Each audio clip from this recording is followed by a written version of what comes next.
Hello student, hello everyone. कैसे हैं बच्चों आप लोग? होप कि बहुत ही अच्छे होंगे। तो बच्चों हमारा एटम्स चल रहा है और एटम्स में लास्ट लेक्चर में जो बोर्ड साहब के द्वारा दिए गए पॉस्टुलेट्स थे वो सारे पॉस्टुलेट्स हमने देख लिया था। पहला पॉस्टुलेट था जिसमें रास्ते के पाथ के बारे में बताया। उन्होंने कहा कि path of the electron is circular, मतलब सर्कुलर पाथ में इलेक्ट्रॉन रोटेट करता है। दूसरे में उन्होंने साइज़ बताया कि न्यूक्लियस का साइज़ बहुत ही छोटा होता है कंपैरिजन टू एटम। और तीसरे में उन्होंने कहा था कि जो इलेक्ट्रॉन मूव करता है किसी ऑर्बिट में, उस ऑर्बिट का जो एनर्जी होता है, एनर्जी लेवल्स वो फिक्स्ड होते हैं। और चौथे में बताया था कि इलेक्ट्रॉन सिर्फ उसी ऑर्बिट में रिवॉल्व कर सकते हैं जिनका एंगुलर मोमेंटम h/2π के इंटीजर मल्टीपल हो।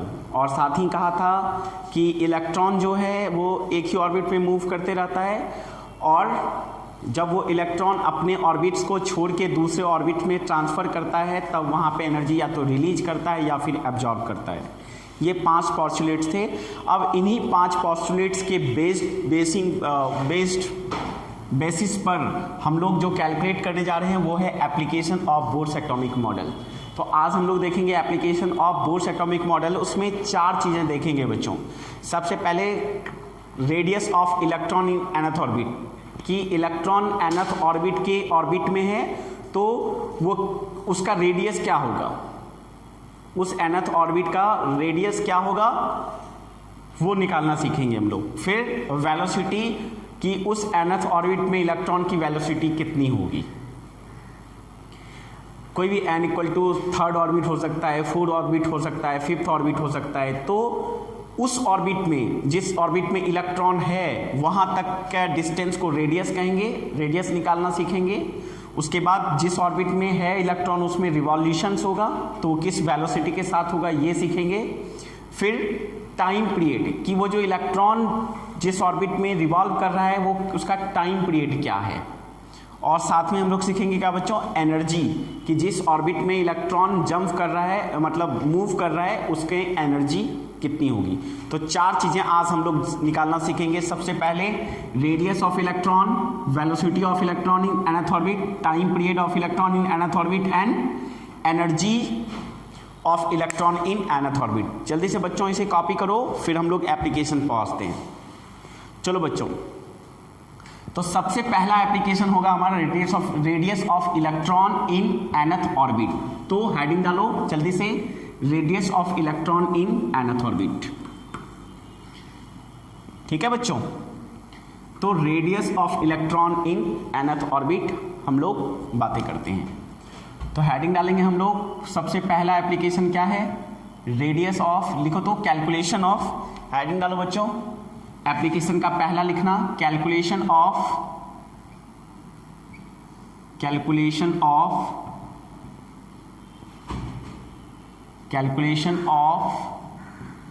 Radius of electron in nth orbit. Radius in nth orbit, ठीक है। किसी nth ऑर्बिट में हम लोग रेडियस कैलकुलेट करने जाए। बड़े ध्यान से, ये बोर्ड के लिए काफ़ी इंपॉर्टेंट है और बोर्ड में कभी कभी पूछ देता है कि आप कैलकुलेट करें। ठीक है, इस डेरिवेशंस को ध्यान रखना है बच्चों और आज सीखना है कि हम डेरिवेशंस कैसे करेंगे। ठीक है, डेरिवेशंस को ध्यान से, बोर्ड में कभी कभी पूछ देता है, इसलिए ध्यान से आप डेरिवेशन को समझेंगे। चलिए एक एटम बनाते हैं। ये कोई एटम है और इसका ये न्यूक्लियस है।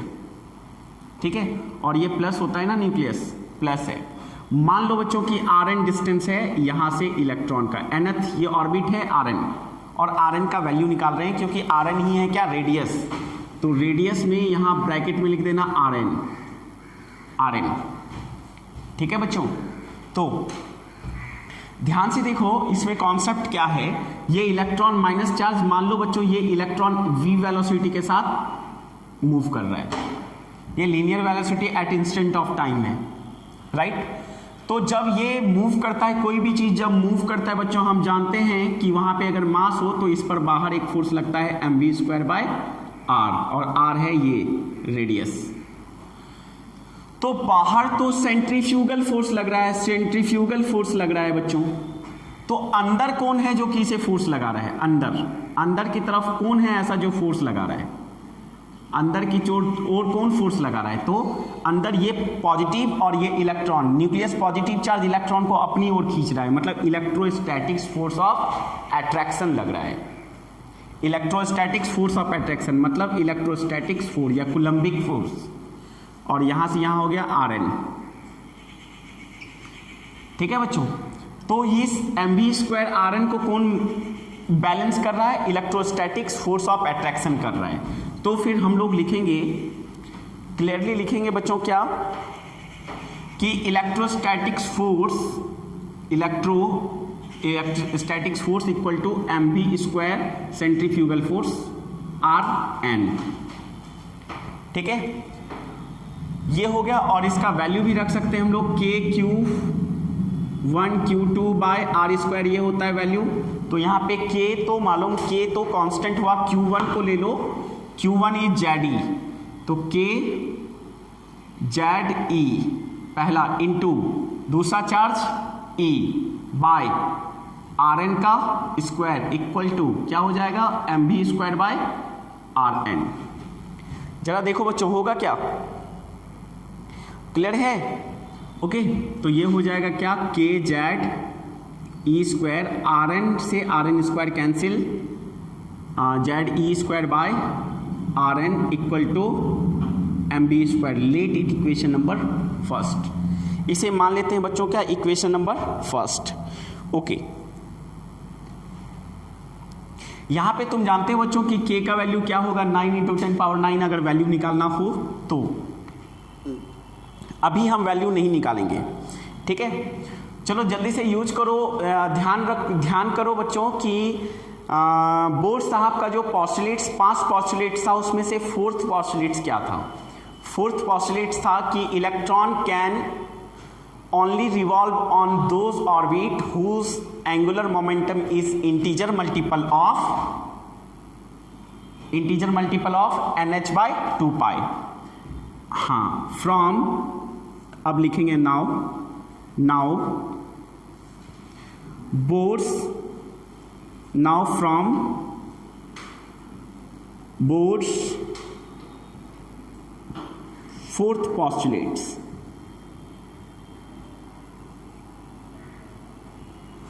ठीक है। क्या होता है बच्चों, mv electron revolve only on those orbit angular momentum nh/2π, इसके इंटीजर मल्टीपल होना चाहिए, ये कहना था बोर्स के 4th पॉस्टुलेट्स में। अगर यहां से हम वेलोसिटी निकालें तो ये हो जाएगा क्या बच्चों, n इंटू h बाय क्या, mr इंटू 2π, ये हो जाएगा। ध्यान से देखो, इसे n यहां लिख देते हैं, nh/mv/2π हो जाएगा बच्चों। ध्यान से देखो, क्लियर है? हो जाएगा ना? या इसे अच्छे से लिखना है तो ऐसे लिख सकते हो, nh/2πmr, ठीक है। अब नाउ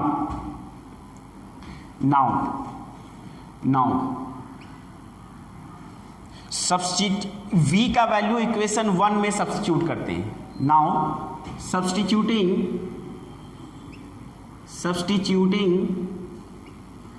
वैल्यू ऑफ क्या, value of v in equation क्या, फर्स्ट। यहाँ पे nh/2π को यूज किए, बोर्ड्स के 4th पॉस्टुलेट्स को वेलोसिटी निकाले और वेलोसिटी का फॉर्मूला अब इसमें रख देते हैं, जो वेलोसिटी हमारा आया तो रख दो जल्दी से। क्या हो जाएगा बच्चों बताओ, KZE² by Rn equal to M V, M और वी क्या हो जाएगा, वी हो जाएगा क्या, N H by 2 pi, N H by 2 pi into M R, into M R, इसका क्या स्क्वायर हो गया। चलो इसे सॉल्व करते हैं हम लोग।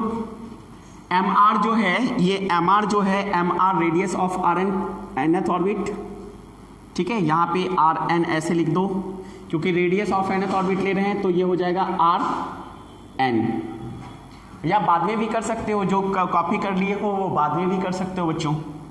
तो क्या हो जाएगा, यहां से ध्यान से देखो, K Z E square by R N equal to M into N square H square by 4 pi square M square into R N का स्क्वायर हो जाएगा। क्लियर है? तो आर एन से आर एन स्क्वायर क्या हो गया, कैंसिल, ठीक है, एम से एम स्क्वायर से एम कैंसिल, ठीक है। और कुछ बच रहा है क्या, और कुछ कैंसिल हो रहा है, नहीं, कुछ भी नहीं हो रहा है। तो यहां से आर एन को मल्टीप्लाई करते हैं, तो यहां से आर एन को इधर क्रॉस मल्टीप्लाई करेंगे तो क्या हो जाएगा, R N equal to N square H square by 4 pi square K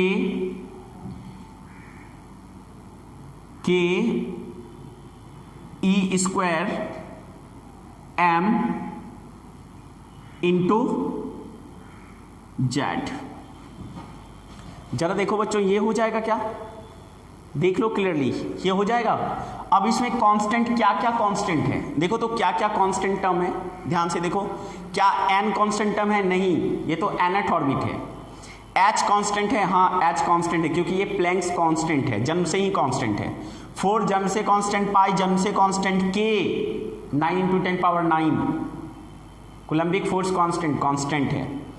ई क्या है, चार्ज ऑफ इलेक्ट्रॉन कांस्टेंट है। एम क्या है, मास ऑफ इलेक्ट्रॉन, ये क्या मास ऑफ इलेक्ट्रॉन क्या है, कांस्टेंट। जेड कांस्टेंट नहीं है, जेड मतलब कौन सा एटम की बात कर रहे हैं आप।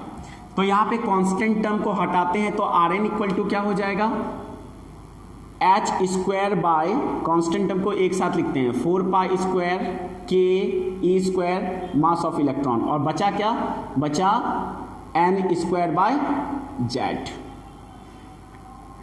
N square by Z. ये आ गया radius of electron in nth orbit का बहुत ही सही फॉर्मूला, बहुत ही इंपॉर्टेंट फॉर्मूला, जल्दी से नोट करो बच्चों। और अब इसका ये जो कांस्टेंट, ये पूरा का पूरा टर्म, ये पूरा का पूरा टर्म क्या है बच्चों, ये पूरा का पूरा टर्म जो है ये एक कांस्टेंट है, ये एक कांस्टेंट है। और अब इस कांस्टेंट का वैल्यू हम लोग कैलकुलेट करेंगे, तो जल्दी से पहले इसे radius of electron in nth orbit calculate करो, जल्दी से बच्चों कैलकुलेट करो, ठीक है, कर लिया। अब इधर मिटाऊं, इधर मिटाऊं, ओके, क्योंकि अभी वैल्यू हमें कैलकुलेट करना होगा।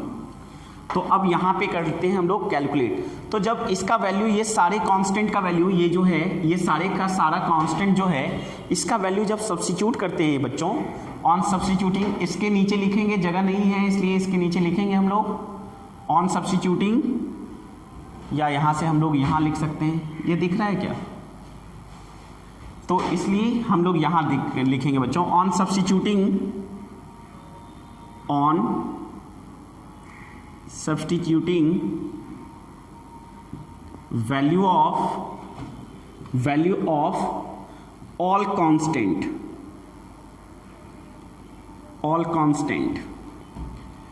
हम लोग पाते हैं बच्चों सारा का सारा वैल्यू पुट करने के बाद कि उसका जो कांस्टेंट का वैल्यू है वो क्या होता है बच्चों, तो वो होता है 0.529 इंटू 10 टू द पावर -10, ठीक है। और क्या हुआ, एन स्क्वायर बाय जेड, क्या मीटर पर सेकेंड। इसको हम ऐसे भी लिख सकते हैं Rn equal to 0.529 angstrom into, क्योंकि 10⁻10 मीटर क्या होता है, मीटर क्या होता है angstrom into n square by Z. ये ध्यान रखना है। ये आ गया हमारा रेडियस का कैलकुलेटेड फॉर्मूला और ये आ गया विदाउट कैलकुलेटेड फॉर्मूला। कभी इससे भी क्वेश्चन बनेगा बच्चों और कभी इससे भी क्वेश्चंस बनेगा। ठीक है, कॉम्पिटिटिव क्वेश्चंस यहां से बन सकता है, कॉम्पिटिटिव क्वेश्चंस, और यहां से तो पूछा ही जाएगा बच्चों। तो जल्दी से नोट करो, फिर हम लोग आगे बढ़ते हैं। ओके, हो गया, कॉपी कर लेंगे, हो कि आप कॉपी कर लिए होंगे। ठीक है, अब थोड़ा सा इधर हम लोग मिटाते हैं बच्चों और यहाँ पे एक दो चीज़ें जानेंगे। यहाँ पे एक दो चीज़ें कभी पूछा जाता है, कभी बोला जाता है बोर्स एटॉमिक रेडियस क्या होता है, बोर्स एटॉमिक रेडियस क्या होता है। ठीक है, चलो हमारा रेडियस कैलकुलेट करने का जो फॉर्मूला आया है बच्चों, वो आया 0.529 एंगस्ट्रम इंटू क्या n स्क्वायर बाय जेड। ये आया है हमारा radius of electron in nth orbit का फॉर्मूला। अब हम लोग यहाँ पे एक वर्ड होता है बोर्स एटॉमिक रेडियस, तो क्या करेंगे, वी पुट बोर साहब ने क्या किया, बोर साहब ने जेड का वैल्यू 1 लिया और जेड का वैल्यू किसके लिए होता है, फॉर हाइड्रोजन एटम,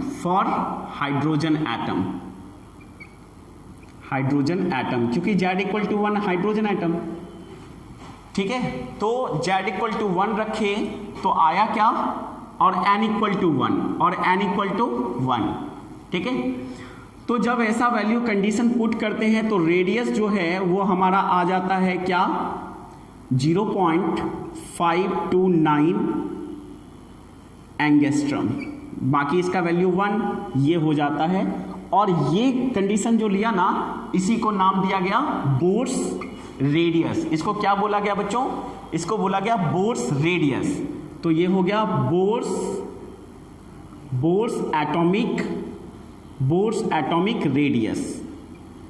तो हम पूरी दुनिया जानने लगे इसे किस नाम से, तो बोर्स एटॉमिक मॉडल। अगर कभी सवाल पूछा जाए ये कि बोर्स एटॉमिक मॉडल क्या है, तो हम बड़े आसानी से उसे बता सकते हैं कि 0.529 एंगस्ट्रम ही हमारा क्या है, बोर्स एटॉमिक मॉडल है, रेडियस है। ठीक है, कई बार कॉम्पिटिटिव एग्जाम्स में पूछ दिया गया है, कोई स्टेट कंपटीशन या किसी कंपटीशन में। ठीक है, ये what is Bohr's atomic radius, तो 0.529 हमारा क्या है, एटॉमिक बोर्स रेडियस। जल्दी से बच्चों कॉपी करो।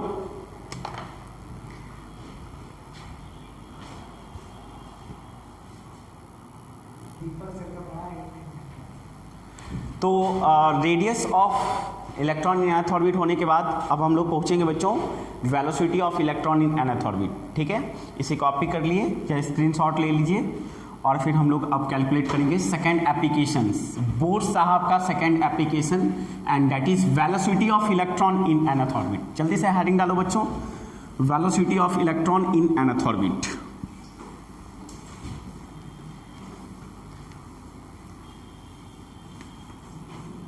तो हेडिंग डालो बच्चों, velocity of electron in nth orbit.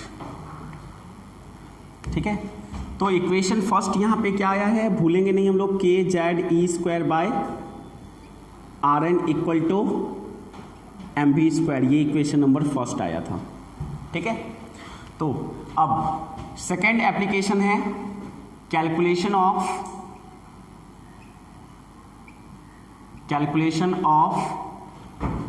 velocity of electron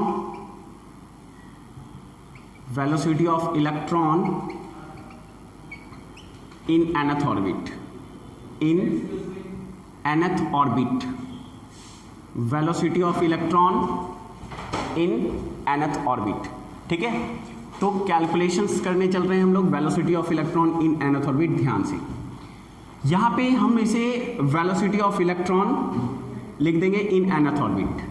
ठीक है, और हम लोग इसके सॉल्यूशंस की ओर बढ़ते हैं। कैसे निकालें velocity of electron in nth orbit, तो क्या करेंगे बच्चों हम कि हमारा जो इक्वेशन नंबर फर्स्ट है, फ्रॉम इक्वेशन नंबर फर्स्ट क्या आया है, K Z E square by R N equal to M V square, ये आया है हमारा equation number first.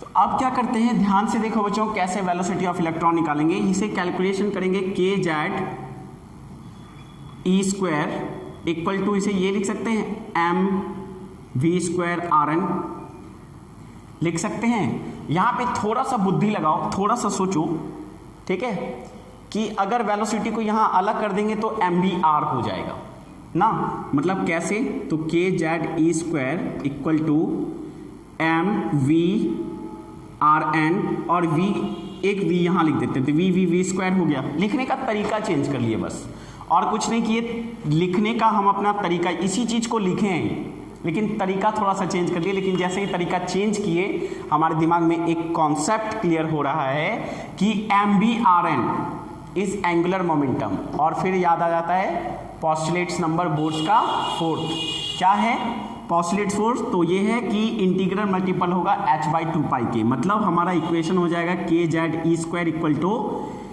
N h/2π, right, into v। ये क्या है, वेलोसिटी किसका, मेरा इलेक्ट्रॉन का, किस में, nth ऑर्बिट में।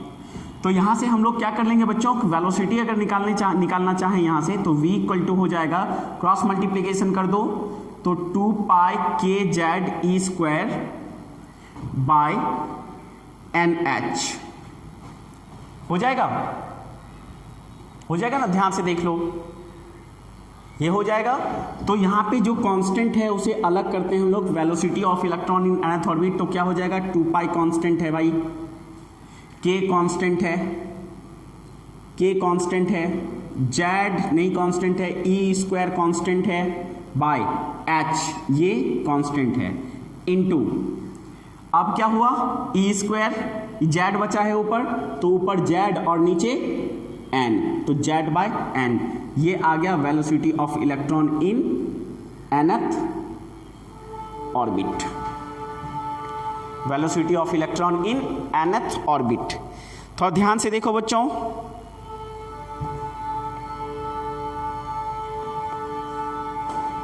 हो गया। अब ये इंपॉर्टेंट आ गया, ओके। अब नाउ ये सारा का सारा वैल्यू कांस्टेंट है, यहाँ पे ध्यान से देखो बच्चों कि ये जितना भी वैल्यू है 2π, ये जन्म से कांस्टेंट है, सब का सब कांस्टेंट है, ये सारा का सारा वैल्यू क्या है, कांस्टेंट है। तो इन कांस्टेंट को अलग से हम कैलकुलेट कर लेंगे, अलग से हम इनको कैलकुलेट कर सकते हैं सारे, क्योंकि सारा वैल्यू जो है हमें नोन है कि 2 का वैल्यू क्या होता है, 2 तो खुद में एक वैल्यू है, पाई क्या है 3.14 होता है, k क्या है 9 × 10⁻9 होता है, e क्या है 1.6 × 10⁻−19 होता है, h क्या है तो 6.625 × 10⁻34। सारे का वैल्यू कैलकुलेट करने के बाद जो हमारा फाइनली हम लोग पढ़ेंगे बच्चों, फाइनली हमारा जो फॉर्मूला आता है वो क्या आता है, तो लिखेंगे ऑन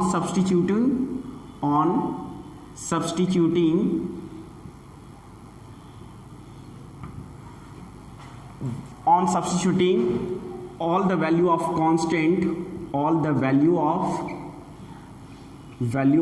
क्या बच्चों, constant we get क्या, तो हम लोग वेलोसिटी ऑफ इलेक्ट्रॉन पाते हैं, वेलोसिटी ऑफ इलेक्ट्रॉन पाते हैं बच्चों 2.18 × 10⁶ × z/n, ये हो जाता है हमारा velocity of electron in nth orbit. देख लो ध्यान से, ये क्या हो जाता है बच्चों, इतना, ये एक और यूनिट हो गया मीटर पर सेकेंड, ये हो जाता है velocity of electron in nth orbit. ध्यान से देख लो बच्चों, क्लियर है ना, ओके। ये इंपॉर्टेंट है, इसे नोट कर लो, और ये भी यहाँ से भी क्वेश्चन बनता है, ये भी ध्यान रखना बच्चों, ठीक है। तो velocity of electron in nth orbit देखने के बाद अब हम लोग टाइम पीरियड की ओर बढ़ते हैं कि टाइम पीरियड क्या होता है। ठीक है, तो जल्दी से कॉपी करो बच्चों। हम लोग थर्ड एप्लीकेशन देखेंगे। थर्ड एप्लीकेशन क्या है हमारा, बोलो बोलो, वेलोसिटी नहीं के बाद क्या है, टाइम पीरियड। तो time period of electron copy करो बच्चों, हम लोग आगे बढ़ते हैं।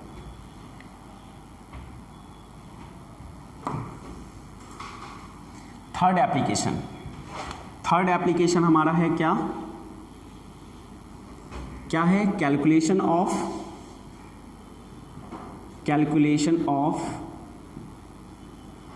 टाइम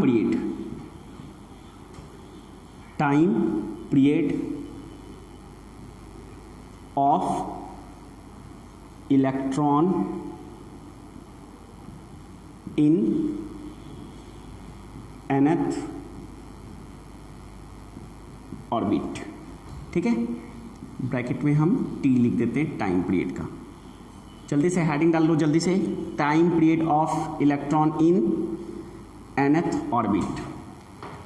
ठीक है, तो जल्दी से इसे मिटाओ और अब हम लोग देखते हैं जल्दी से टाइम पीरियड क्या होता है। तो टाइम पीरियड मतलब एक इलेक्ट्रॉन को एक साइकिल पूरा करने में जिस जगह से चला था उसी जगह फिर से वापस आने में जितना टाइम लगेगा वही उसका टाइम पीरियड कहलाएगा।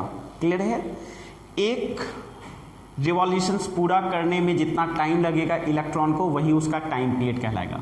चलो भाई, डिस्टेंस कितना ट्रेवल करेगा एक रिवॉल्यूशंस पूरा करने में, तो डिस्टेंस कितना करेगा, बोलो, डिस्टेंस करेगा क्या, 2 पाई r, और r क्या है, ये रेडियस ऑफ इलेक्ट्रॉन, और जिस ऑर्बिट में लिखेंगे वो nth ऑर्बिट, चाहे वो ऑर्बिट थर्ड हो सकता है, फोर्थ हो सकता है, सेकंड हो सकता है, जो अच्छा हो वो हो सकता है।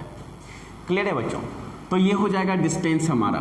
ओके, वेलोसिटी ऑफ इलेक्ट्रॉन किस वेलोसिटी के साथ इलेक्ट्रॉन करेगा, तो 2.18 into 10 power 6 Z/n metre per second, ये वेलोसिटी के साथ करेगा। तो टाइम पीरियड क्या हो जाएगा, तो टाइम पीरियड हो जाएगा हमारा, टाइम पीरियड हो जाएगा हमारा 2 पाई r n, मतलब distance by speed, velocity 2.8 into 10 power 6 Z/n। ठीक है, तो हम लोग अब इसे कैलकुलेट करेंगे। ठीक है बच्चों, तो टाइम पीरियड हम लोग कैलकुलेट करेंगे। तो टाइम पीरियड इक्वल टू क्या हो जाएगा, 2 पाई, और आर एन का वैल्यू क्या होता है, 0.529 एंगस्ट्रम इंटू ऊपर क्या आया था, Z²/n², यही आया था ना, ध्यान से देखो बच्चों, यही आया था ना, बोलो हाँ, बाय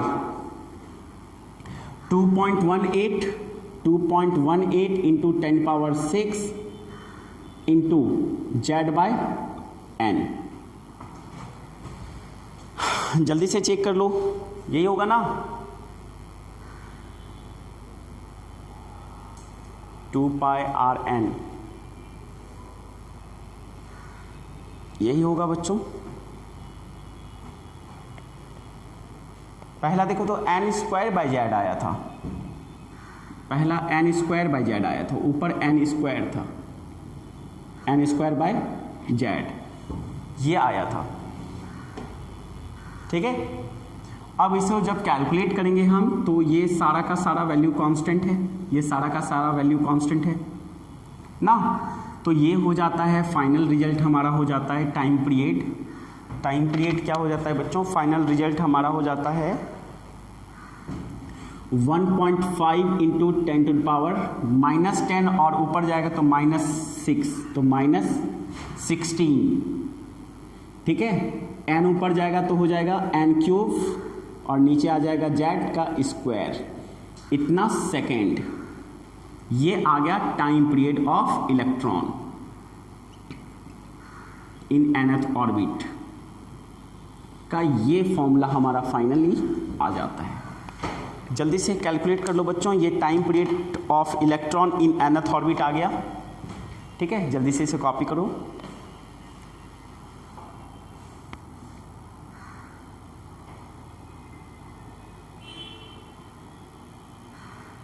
वाला। चलो बच्चों, फोर्थ एप्लीकेशन हम लोग पहुंच रहे हैं, और फोर्थ एप्लीकेशन बहुत ही इंपॉर्टेंट है, और आपको मालूम है कि फोर्थ एप्लीकेशंस क्या है। क्या है? Calculation of energy of electron in nth orbit. तो हम लोग क्या करेंगे बच्चों? कैलकुलेशन ऑफ, हेडिंग हमारा रहेगा calculation of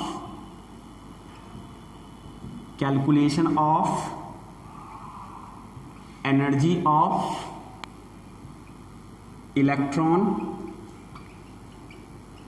calculation of energy of electron in nth orbit, in nth orbit.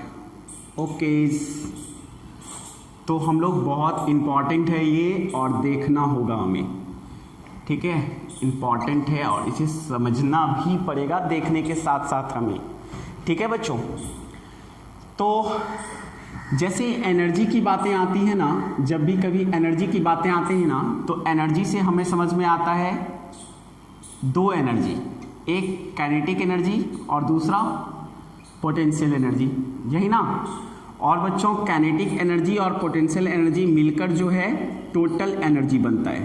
क्या? टोटल एनर्जी लिख देते हैं, total energy, total energy TE बनता है।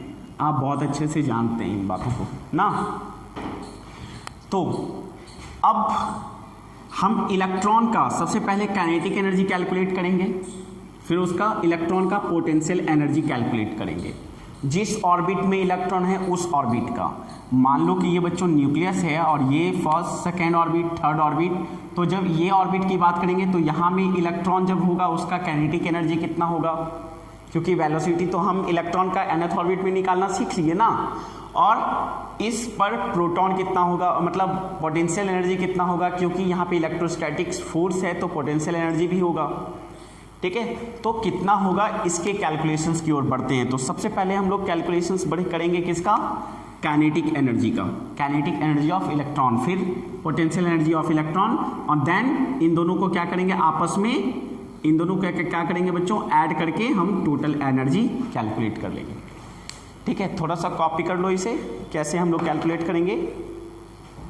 यहाँ पे लगा देना एनर्जी ऑफ इलेक्ट्रॉन, तो इसमें भी लग जाएगा काइनेटिक एनर्जी ऑफ इलेक्ट्रॉन, और इसमें भी लग जाएगा पोटेंशियल एनर्जी ऑफ इलेक्ट्रॉन, और यहाँ भी निकल जाएगा टोटल एनर्जी ऑफ इलेक्ट्रॉन, सब में ऑफ इलेक्ट्रॉन लग जाएगा, ठीक है। चलो बच्चों, अब हम लोग इसे कैलकुलेट करते हैं, ध्यान से देखो। सबसे पहले टोटल एनर्जी लिख लिए, तो टोटल एनर्जी के लिए हमें क्या करना होगा, kinetic energy plus potential energy calculate करना पड़ेगा। तो सबसे पहले काइनेटिक एनर्जी ऑफ इलेक्ट्रॉन, ठीक है। तो kinetic energy of electron, kinetic energy of electron in nth orbit, ठीक है। तो काइनेटिक एनर्जी मतलब एक ही चीज होता है, energy due to virtue of motion. तो काइनेटिक एनर्जी एक ही चीज आता है, हाफ ऑफ mv²। चूंकि काइनेटिक एनर्जी इलेक्ट्रॉन का ले रहे हैं तो वेलोसिटी किसका, प्रोटॉन का लेंगे, इलेक्ट्रॉन का ही लेंगे, हाफ ऑफ mv², ठीक है। ओके, जैसे ही हाफ ऑफ mv² हम लोग करते हैं बच्चों, तो मेरे दिमाग में जो सबसे पहले चीज़ें आती है वो आती है क्या, इक्वेशन 1, याद है इक्वेशन 1 होता है kZe²/Rn। ये बहुत इंपॉर्टेंट इक्वेशन था, इक्वेशन नंबर तुम देख पा रहे होगे कि काफ़ी ज़्यादा इंपॉर्टेंट होता है ये इक्वेशन नंबर, ठीक है। ओके, तो ये क्लियर हो गया, दिख रहा है, ओके। चलो आगे चलते हैं बच्चों, अब हम इसे देखेंगे, आगे की बात करेंगे। तो इसमें अब देखो यहाँ पे हाफ ऑफ mv², ये हाफ, अगर इसमें हम ये कहें काइनेटिक एनर्जी इक्वल टू, और ये क्या आया है mv² की जगह ये फॉर्मूला रख दें, क्या, kz हाफ और kZe²/Rn, ये आ गया kinetic energy of electron in nth orbit. ये आ गया kinetic energy of electron in nth orbit. जल्दी से ये काइनेटिक एनर्जी कॉपी करो बच्चों, हम लोग आगे की बात करेंगे।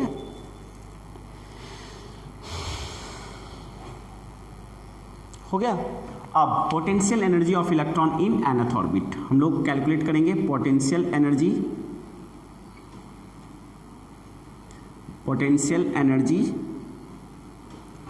ऑफ इलेक्ट्रॉन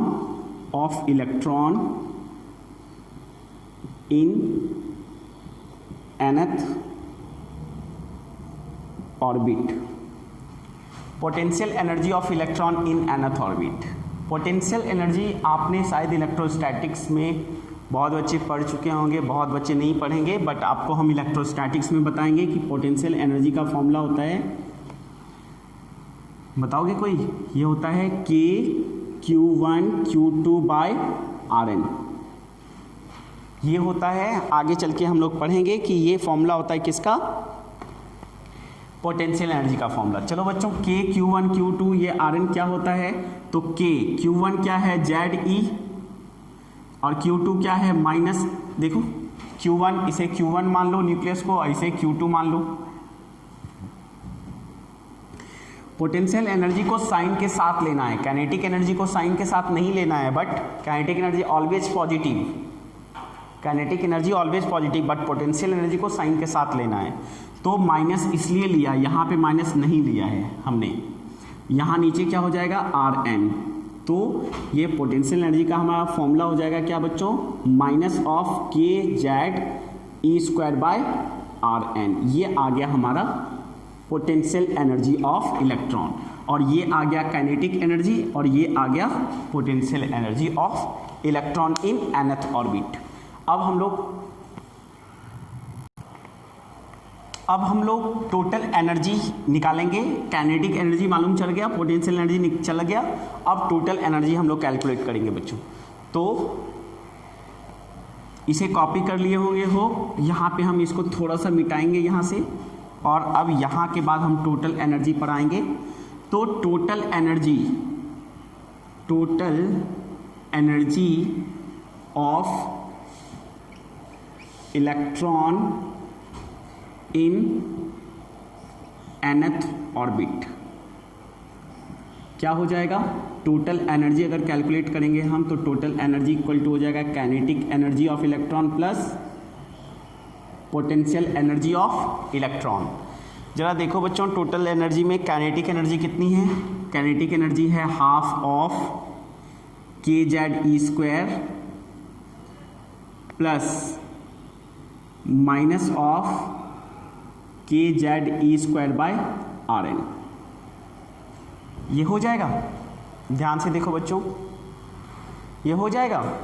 तो जब ऐसा करते हैं तो क्या करते हैं बच्चों? इसको ऐड करते हैं, तो ये कॉमन ले लेते हैं, ये कॉमन ले लेते हैं बाय Rn, इधर भी Rn। तो KZE² बाय Rn को जैसे ही कॉमन लेते हैं बच्चों, तो बचता है क्या? इधर 1/2 बचता है, और इधर -1 बचता है। तो ये क्या हो जाएगा? ये 1 में देखो, हाफ में -1 गया, तो -1/2 बचेगा, यहाँ पे -1/2 बचेगा, बोलो ना हाँ। तो -1/2 बचेगा, तो क्या हो जाएगा हमारा? Minus of KZE² by Rn हो जाएगा। ये क्या आ रहा है? Total energy of electron in nth orbit में हमारा फॉर्मूला। ये टोटल एनर्जी आ गया, ये काइनेटिक एनर्जी आ गया, और ये पोटेंशियल एनर्जी आ गया। ठीक है, तो तीनों को हम एक साथ यहाँ लिखते हैं, बहुत सारी बातें हमारी क्लियर होगी। काइनेटिक एनर्जी मतलब half of KZE² by Rn। ठीक है, पोटेंशियल एनर्जी मतलब minus of 1/2 KZE² by Rn। और सेम होता है टोटल एनर्जी मतलब minus of 1/2 KZE² by Rn। ठीक है, तीनों ही पॉइंट्स काफ़ी अपने आप में खुद में ही एक इम्पॉर्टेंसी रखता है। आप इन तीनों को कॉपी करें बच्चों। ठीक है, जल्दी से कॉपी करो। एक कॉन्सेप्ट हम थोड़ा देखेंगे, फिर टोटल एनर्जी कैलकुलेशंस की ओर चलेंगे, ठीक ना। एक छोटा सा कॉन्सेप्ट हम अभी चेक करेंगे, होप कि आपने कॉपी कर लिया होगा, ठीक है। ओके, तो इसे मिटाऊं। तो जब इसे मिटाते हैं बच्चों, तो हम यहाँ पे कैलकुलेट करेंगे क्या, यहाँ पे एक क्वेश्चंस बनता है, कॉम्पिटिटिव एग्जाम्स में भी बनता है बच्चों, कैसा वो कॉन्सेप्ट है। तो यहाँ पे क्या होगा कि हमें रेशियो पूछा जाएगा, हमसे ना रेशियोज पूछा जाएगा, बहुत इंपॉर्टेंट। रेशियो किसमें, काइनेटिक एनर्जी, पोटेंशियल एनर्जी, ठीक है। ये क्या होगा, जल्दी से तुम कैलकुलेट करो। काइनेटिक एनर्जी, टोटल एनर्जी, ये रेशियो क्या होगा, ठीक है। Potential energy by total energy, ये रेशियो क्या होगा, ठीक है। जल्दी बताओ, सामने है, ठीक ना, और बताना है तुम्हें बच्चों। फिर टोटल एनर्जी पे हम आगे बढ़ेंगे। टोटल एनर्जी का फॉर्मूला को लेकर अभी बहुत सारी चीज़ें बाकी है, इसको लेकर हम आगे बढ़ेंगे। पहले यहाँ पे ये कैलकुलेट कर लो।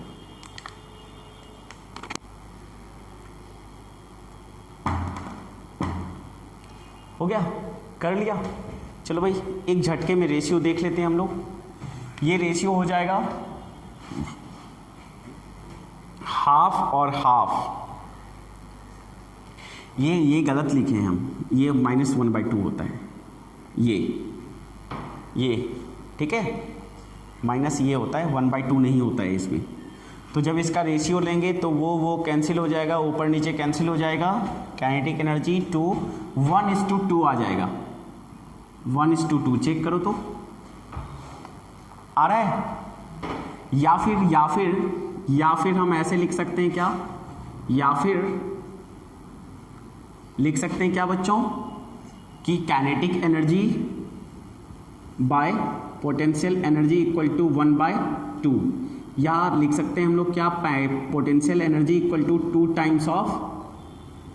Times of kinetic energy. ये लिख सकते हैं kinetic potential energy equal to 2 times of kinetic energy. Check कर लो सारे बच्चे, लिख सकते हैं ना।